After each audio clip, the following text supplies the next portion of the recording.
Bismillahirrahmanirrahim. Assalamualaikum warahmatullahi wabarakatuh. Alhamdulillahirabbil alamin. Alhamdulillahillazi hadana li hadza wa ma kunna linahtadiya laula an hadanallah. Subhanaka la ilma lana illa ma 'allamtana. Rabbi zidna ilma warzuqna fahma. Rabbi shrah li sadri wa yassir li amri wahlul 'uqdatam min lisani yafqahu qawli wala haula wala quwwata illa billahil aliyyil azim. Amma ba'du. Bapak-bapak dan ibu-ibu jamaah salat maghrib rahimakumullah. Alhamdulillah, di kesempatan yang penuh barakah ini marilah kita menjadikan rasa syukur kita kehadirat Allah Subhanahu wa taala yang telah memperkenankan kita untuk dapat salat berjamaah, kemudian diteruskan dengan taklim kita setiap Jumat malam walaupun suasana hujan. Semoga sebanyak rintik hujan yang menimpa kita, sebanyak itulah kita mendapat rahmat dan keampunan Allah Subhanahu wa taala. Amin ya rabbal alamin. Selawat serta salam mudah-mudahan Allah selalu melimpahkannya kepada Rasul pilihan Nabi kita Muhammadin sallallahu alaihi wasallam, juga kepada keluarga dan sahabatnya yang agung dan mulia, dan para pengikut-pengikut Rasulullah, insyaallah termasuk kita semua sampai hari kiamat. Amin ya rabbal alamin. Bapak Ibu rahimakumullah, pada minggu yang lalu kita telah berbicara tentang iman menurut bahasa dan menurut syarak, bahwa keimanan itu adalah al-qaulu bil lisan wa amalun bil arkan wa tasdidu bil qalbi. Bahwa iman itu diucapkan dengan lidah dan diyakini dengan hati dan dibuktikan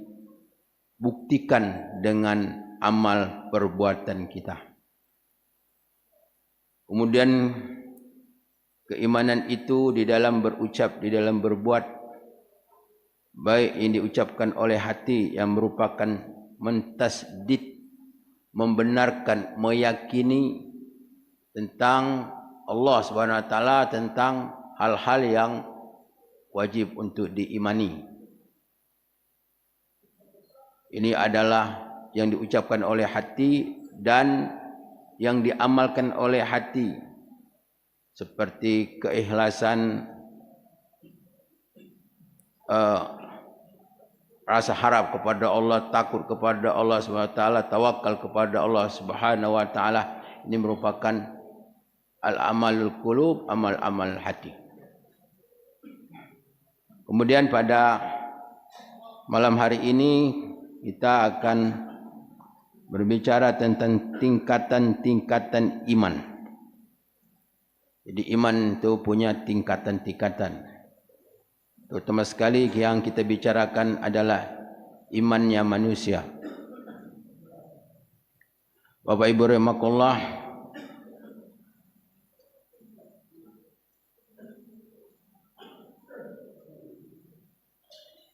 dalam Al-Quran Allah Subhanahu wa taala menjelaskan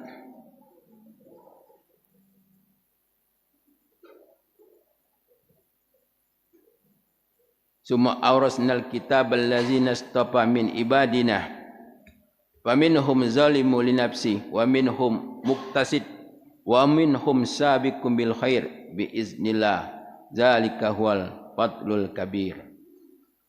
Kemudian kami wariskan kitab Al-Quran kepada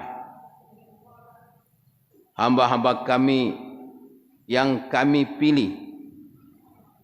Faminhum zalimun li nafsi, maka di antara mereka ada yang menzalimi dirinya sendiri. Wa minhum muqtasid, dan ada di antara mereka yang pertengahan. Wa minhum sabiqu bil khair biiznillah, dan ada di antara mereka yang bersegera di dalam melakukan kebaikan-kebaikan dengan izin Allah, dan yang demikian itu adalah keutamaan yang sangat besar. Jadi ayat ini menurut Ini ada surah Al-Fatir ayat 35. Menurut ulama ini adalah tingkatan keimanan umat Nabi Muhammad sallallahu alaihi wasallam. Tingkat keimanan. Yang pertama adalah zalimu li nafsi. Orang-orang yang menzalimi dirinya sendiri. Yang kedua adalah muktasid, yang pertengahan. Kemudian kelas yang tinggi adalah yang bersegera di dalam melakukan kebaikan-kebaikan dengan izin Allah Subhanahu wa taala. Yang pertama adalah orang-orang yang menzalimi dirinya sendiri. Yaitu tingkatan iman umat Nabi Muhammad SAW, yang mana mereka ini adalah sudah masuk syarat daripada orang yang beriman. Tapi mereka di dalam beragama imannya sangat lemah. Masih senang melakukan dosa-dosa besar. Mudah meninggalkan perintah-perintah yang diwajibkan. Mudah meninggal sholat. Kemudian belum tertarik untuk melakukan hal-hal yang sunnah. Ini yang orang-orang yang termasuk imannya yang sangat lemah, atau derajat Islam atau Muslim. Karena derajat ini adalah derajat yang sebagai syarat dia tidak masuk ke dalam neraka secara berkekalan. Karena dia masih termasuk daripada orang-orang yang beriman. Ini kelompok adalah iman yang paling rendah. Iman yang paling rendah. Kemudian yang kedua adalah orang-orang yang telah melakukan, terutama sekali ibadah-ibadah yang wajib, sudah dapat dilakukannya secara sempurna. Dan sudah mampu untuk meninggalkan dosa-dosa besar. Tetapi masih melalaikan sunnah-sunnah. Masih melakukan hal-hal yang dianggap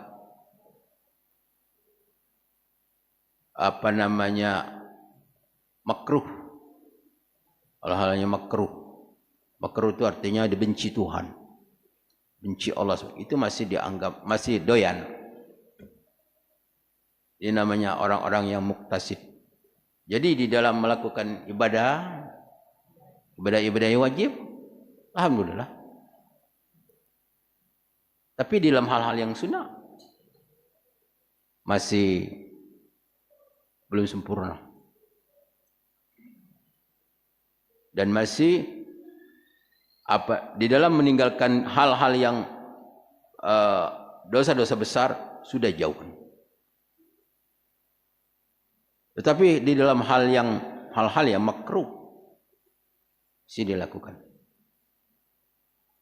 Ini adalah kelompok yang ketiga. Kelompok yang keempat adalah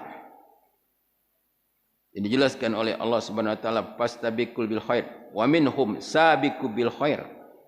Dan di antara mereka yang bersungguh-sungguh, sabiqu, segera, yang melakukan kebaikan, apa saja yang namanya kebaikan, baik itu perintah, bahkan yang sunnah seolah-olah wajib, yang makruh seolah-olah haram. Kalau meninggal hal-hal yang sunnah, tidak salat tahajud, seolah-olah kehilangan sesuatu yang berharga. Luput salat qobliyah, ba'diyah, terasa rasanya ada rasa rugi.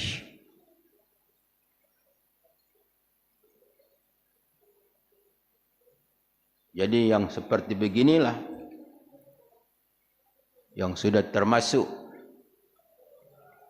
derajatnya imannya tinggi. Ya. Dia tidak sanggup meninggalkan hal-hal yang sunnah.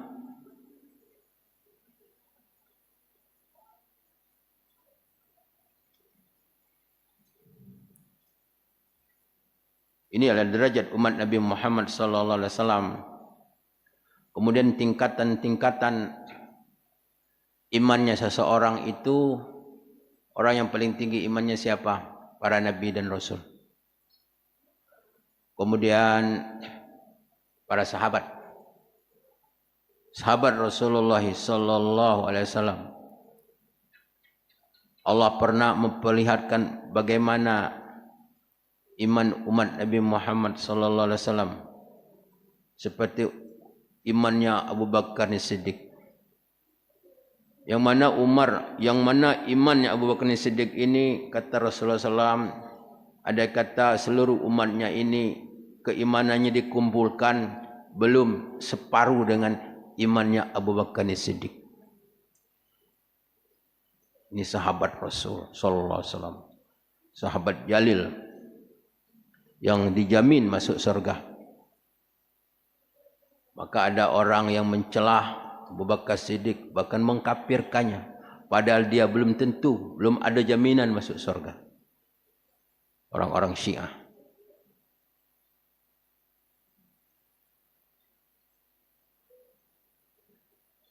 Bapak Ibu rahimakumullah. Jadi tingkatan dalam hadis Rasulullah SAW tentang cabang-cabang iman. Iman itu ada 70 cabang. Yang paling tinggi adalah kalimat La ilaha illallah. Yang paling rendah kata Rasulullah adalah membuang duri di jalan. Membuang duri di jalan. Ada duri, ada paku, kotoran, buang di jalan. Kenapa dibuang? Karena takut mencelakakan orang lain. Karena orang lain itu adalah dianggap sama dengan dirinya. Inilah orang serendah-rendah iman. Bagaimana kalau orang merusak jalan? Apalagi menabur paku di jalan. Bapak Ibu rahimakumullah. Kemudian hakikat iman.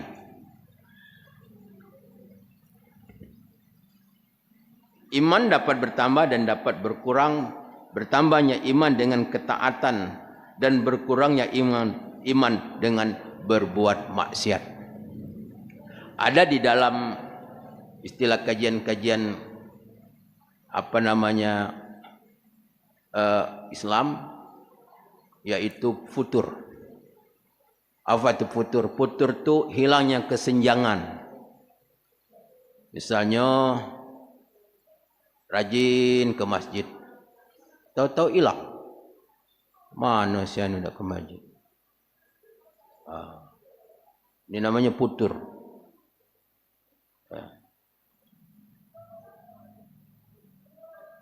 Biasanya solat sunnah, tahu-tahu malas. Nah ini termasuk futur. Dan ini berlaku semua orang, tidak terkecuali. Apakah dia ulama? Siapa saja. Orang yang sudah taat. Jadi hal ini hal yang biasa. Maka oleh karena itu ketika seseorang itu terjadi hal ini, dia cepat-cepatlah untuk bangkit kembali. Tetapi kalau selama ini solat, tahu-tahu tidak solat lagi. Selama ini tidak pernah tempat berjudi, tahu-tahu nongkrong tempat berjudi. Ini bukan futur, ini sesat. Ya, ini harus cepat-cepat bertobat kepada Allah Subhanahu wa taala. Jadi keimanan itu bisa bertambah dan bisa berkurang. Bertambah kata ulama dengan banyak melakukan ketaatan kepada Allah Subhanahu wa taala, dan iman itu bisa menjadi rusak manakala banyak berbuat maksiat kepada Allah Subhanahu wa taala. Kemudian yang kedua adalah hakikat keimanan. Iman bukan sekedar berkeyakinan yang ada di hati belaka, namun dia harus disertai dengan amalan hati, diucapkan dengan lisan dan dilakukan dengan lisan dan anggota badan. Keimanan yang hanya diyakini di dalam hati adalah seperti keimanan iblis. Iblis bukan tidak beriman kepada Allah,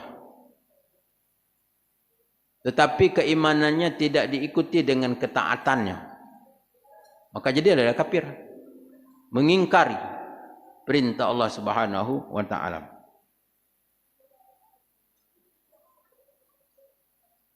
Sedangkan keimanan yang hanya diucapkan dengan lisan adalah keimanan orang-orang munafik.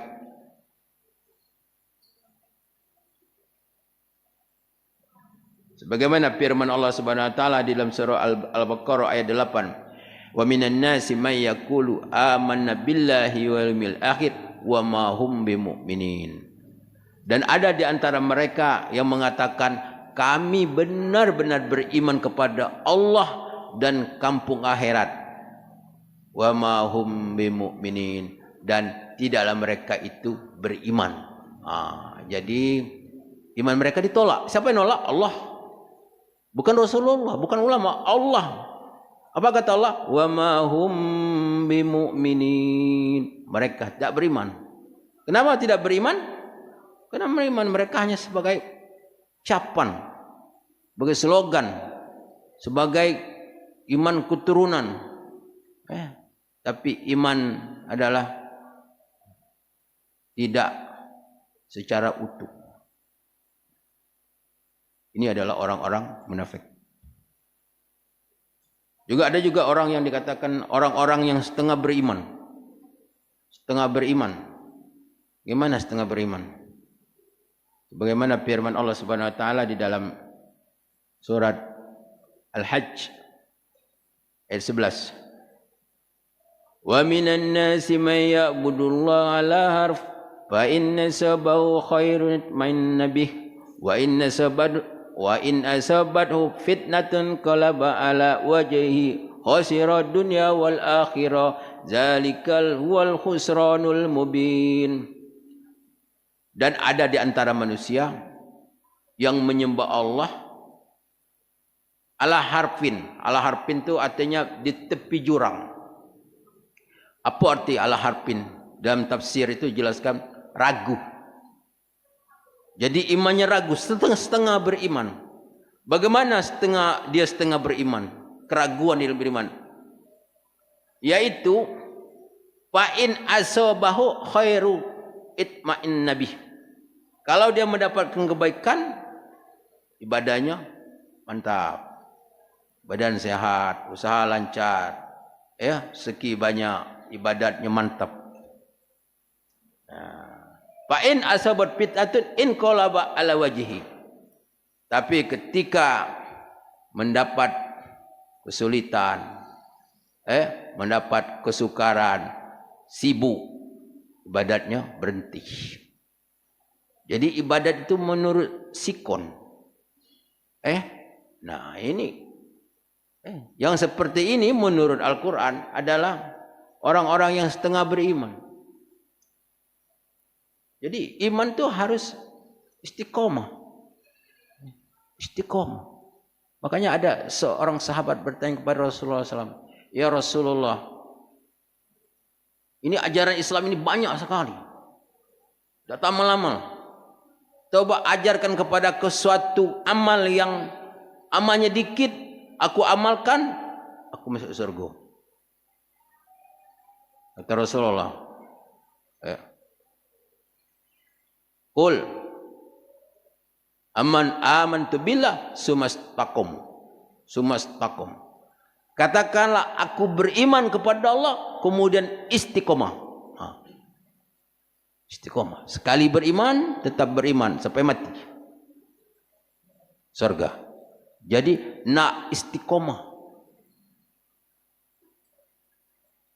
Beribadat. Tak boleh pakai musim. Musim Ramadan, penuh. Habis Ramadan, selesai urusan. Ini.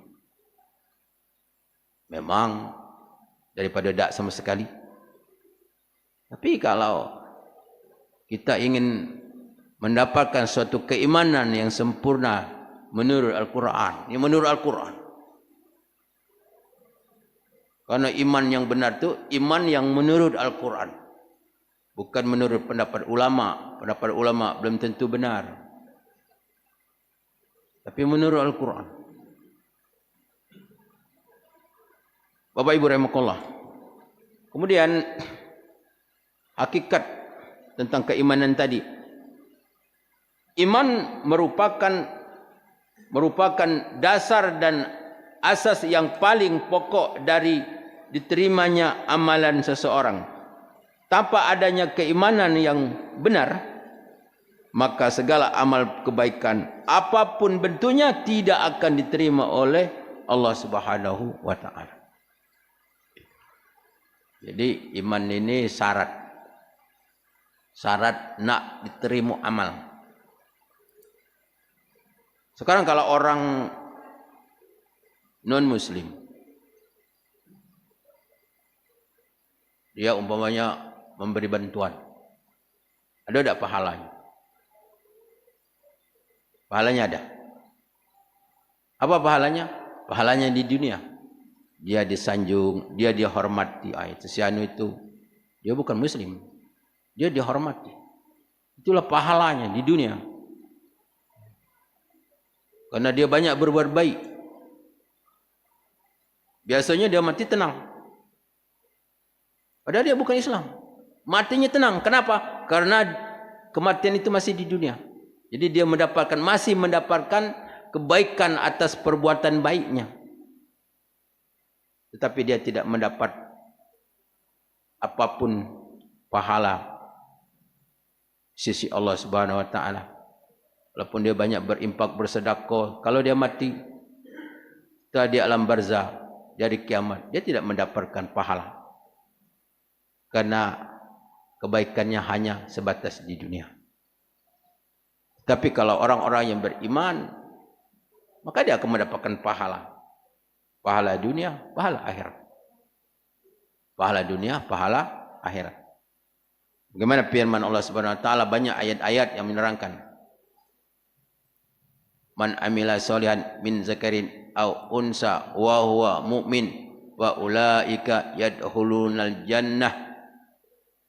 Dan siapa yang mengerjakan amal soleh, baik laki-laki maupun perempuan, wa huwa mu'min, dia beriman. Jadi syaratnya beriman. Maka mereka, kata Allah, akan dimasukkan Allah ke dalam surga. Dia akan menjadi penghuni surga. Jadi syaratnya nak beriman. Wallazina amanu wa amilus solihat ulaika ashabul jannah hum fiha khalidun. Dan orang-orang yang beriman dan beramal soleh, mereka akan menjadi penduduk-penduduk surga dan mereka akan kekal di dalamnya. Maka oleh karena itu, keimanan ini merupakan hal yang merupakan syarat yang utama untuk diterimanya amal. Untuk diterimanya amal. Maka oleh karena itu, di dalam kajian-kajian keimanan ini ada juga ulama mengatakan bahwa keimanan itu apa diucapkan dan diyakini dan bertauhid kepada Allah Subhanahu wa taala. Ini pendapat daripada ulama. Karena tauhid memang merupakan hal yang pokok. Bapak Ibu rahimakumullah. Kemudian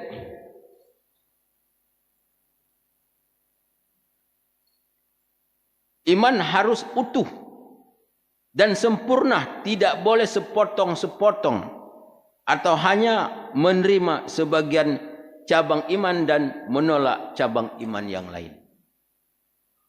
Jadi iman itu harus utuh. Umpamanya kita beriman kepada tu'minu billah wal malaikati wa rusuli, beriman kepada Rasul. Semua Rasul utusan Allah. Utusan Allah Subhanahu wa taala. Semua.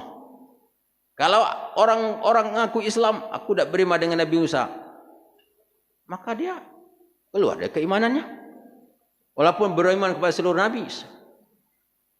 Begitu juga. Dia solat, puasa, zakat dan sebagainya. Tapi dia mengingkari salah satu daripada, saya tidak mau untuk haji.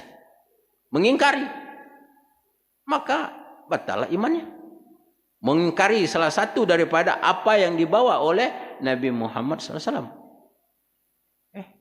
Hal-hal yang sudah diharamkan, dihalalkan. Hal-hal yang dihalalkan, diharamkannya. Dia mengingkari. Bapak Ibu rahimakumullah. Maka oleh karena itu ada satu kelompok di Indonesia ini yang mengatakan bahwa Islam itu adalah datangnya dari Arab. Dan Islam itu boleh di Indonesianya sesuai dengan budaya Indonesia.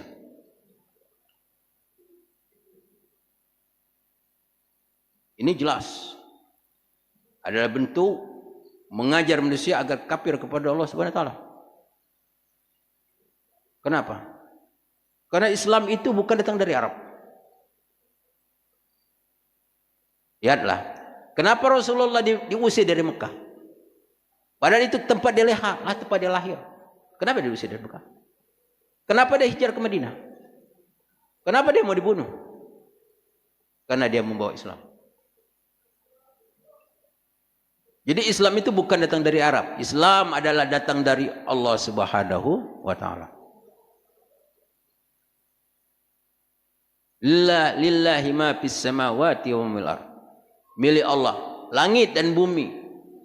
Bumi ini di mana saja milik Allah Subhanahu wa taala. Agama Allah tidak ada yang berhak untuk mencegah tersiarnya agama Allah. Apa peranan dia? Apa hak dia untuk melarang tersiarnya agama Allah Subhanahu wa taala? Inilah kesombongan. Inilah bentuk kekufuran yang sekarang yang merajalela. Maka ini dijelaskan Allah Subhanahu wa taala dalam surat Ali Imran ayat 151, bentuk kekafiran yang sebenarnya. Karena keimanan itu memang harus secara utuh dan tidak boleh dipilih-pilih. Allah SWT berfirman, innal ladzina yakfuruna billahi wa rusulihi wa yuriduna ayyufariqu bainallahi wa rusulihi wa yaquluna nu'minu bi ba'di wa nakfuru bi ba'di wa yuriduna ayattakhizu baina zalika sabila ulaika humul kafiruna haqqan wa a'tadna lil kafirina azaban muhina. Sesungguhnya orang-orang yang kafir itu yang tidak beriman kepada Allah dan Rasulnya, wa yuriduna ayyufariqu bainallahi wa rasulihi, dan mereka menginginkan untuk membedakan antara beriman kepada Allah dan Rasul. Iman kepada Allah boleh, ke Rasul tidak boleh beriman. Nah ini ajaran.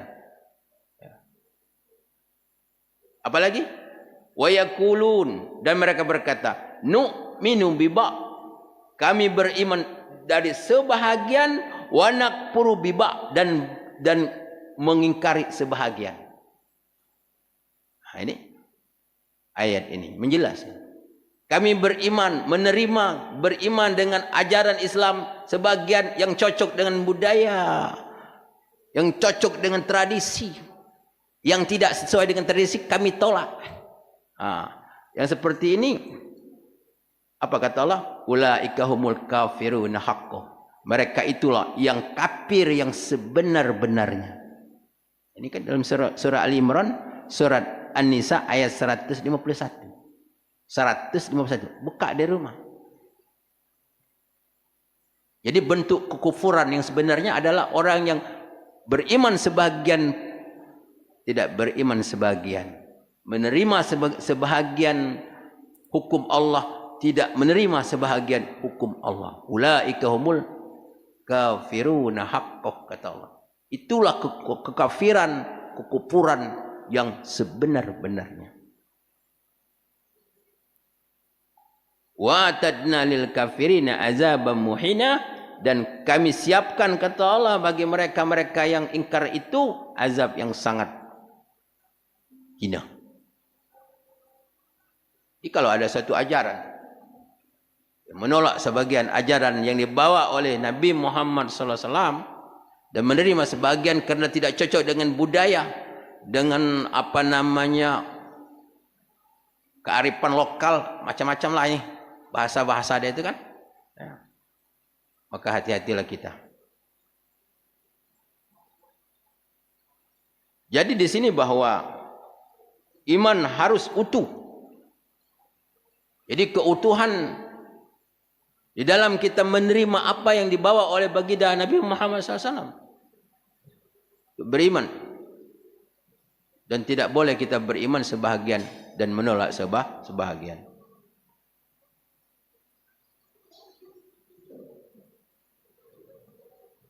Kemudian iman itu bertingkat-tingkat. Antara satu mukmin dengan mukmin yang lain bertingkat-tingkat.